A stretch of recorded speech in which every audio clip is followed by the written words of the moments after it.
글로벌 투데이 시간입니다. 지난 17일에 이스라엘에서 총선이 열렸습니다.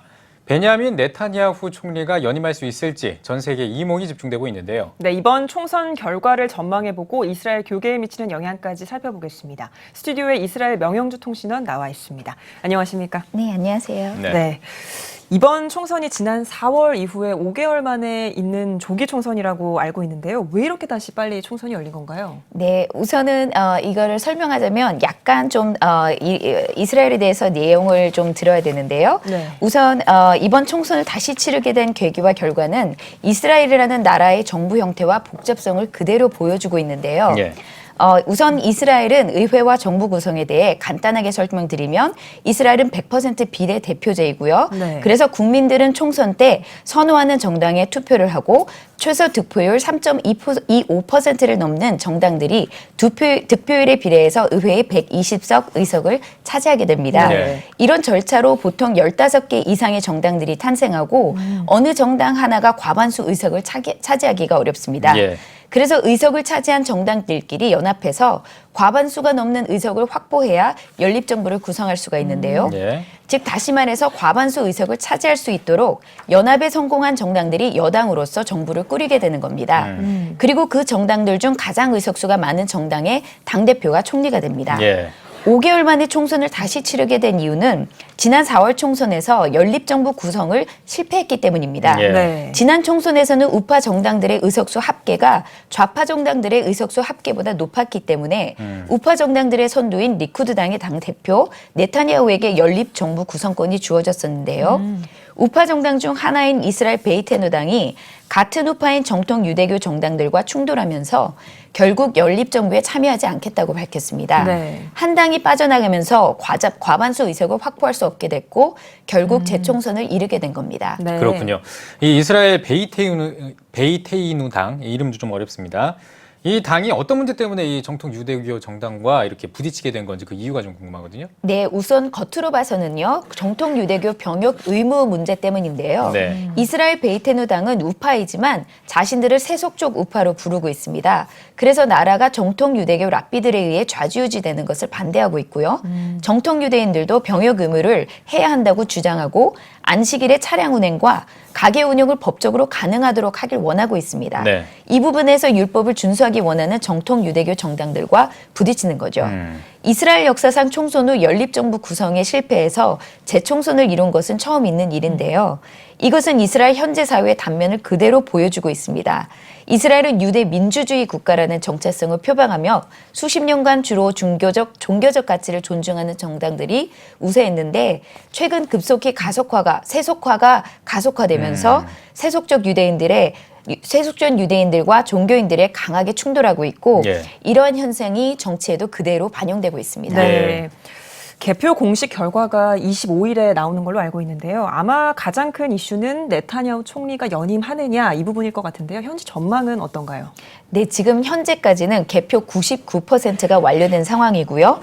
현재까지는 결과로는 베니 간츠가 이끌고 있는 중도좌파인 청백당이 33석을 차지하고 우파인 리쿠드당이 31석을 차지했습니다. 예. 세 번째로 많은 표를 얻은 아랍연합당은 13석을 차지했고 네. 좌파 진영의 청백당과 연합할 의사를 밝혔습니다.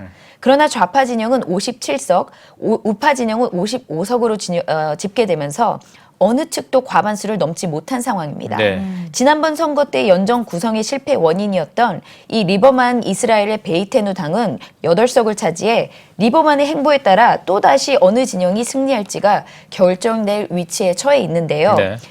지금 현재 이스라엘 베이트누 당은 정통 유대교 정당이나 아랍 정당이 포함된 연립 정부에는 참여하지 않겠다는 의사를 고집해 이번 총선에서도 교착 상태를 유발하고 있습니다. 네. 리버만은 극우 극좌 정당들을 모두 제외하고 중도 좌파 청백당과 우파 리쿠드당 그리고 베이테누 당이 함께 국민 통합 정부를 세울 것을 주장하고 있습니다. 예.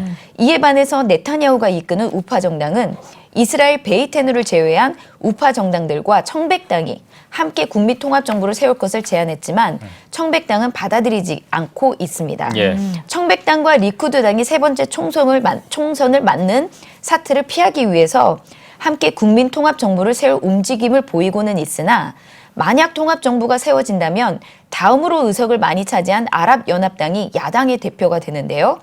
그렇게 될 때 야당 대표는 여당의 정책이나 안보 결정에 관한 것들을 브리핑 받게 됩니다. 이스라엘은 가자지구와 팔레스타인 같은 특수한 상황 때문에 안보에 관한 정보를 아랍 정당과 공유한다는 것은 이스라엘을 위기에 처할 수 있다는 인식 때문에 많은 어려움이 예상되고 있습니다. 예. 그렇기 때문에 25일 공식 투표 결과가 나오더라도 이스라엘이 연립정부를 꾸리기까지는 풀어야 할 난관이 많습니다. 예. 게다가 리쿠드당 대표인 네타냐후 총리와 관련된 비리 수사가 10월부터 시작될 예정이어서 이번 선거 결과를 봤을 때 더더욱 네타냐후 총리 연임 가능성은 크지 않을 것으로 예상되고 있습니다. 그렇군요. 이 뭐 총선 결과에 따라서 이스라엘 현지 교계에도 많은 영향을 미칠 것 같거든요. 어떻게 예상하십니까? 네, 이스라엘 내 기독교 인구는 전체 인구의 2%도 채 되지 않습니다. 예. 그리고 그 2%의 인구 대부분이 아랍 기독교인들이기에 예수님을 믿는 메시아닉 유대인들은 유대 민주주의라는 정체성을 가지고 있는 이스라엘에서 정치적 입지가 크지 않고 극우파 정통 유대교로부터 많은 핍박을 받아왔습니다. 예.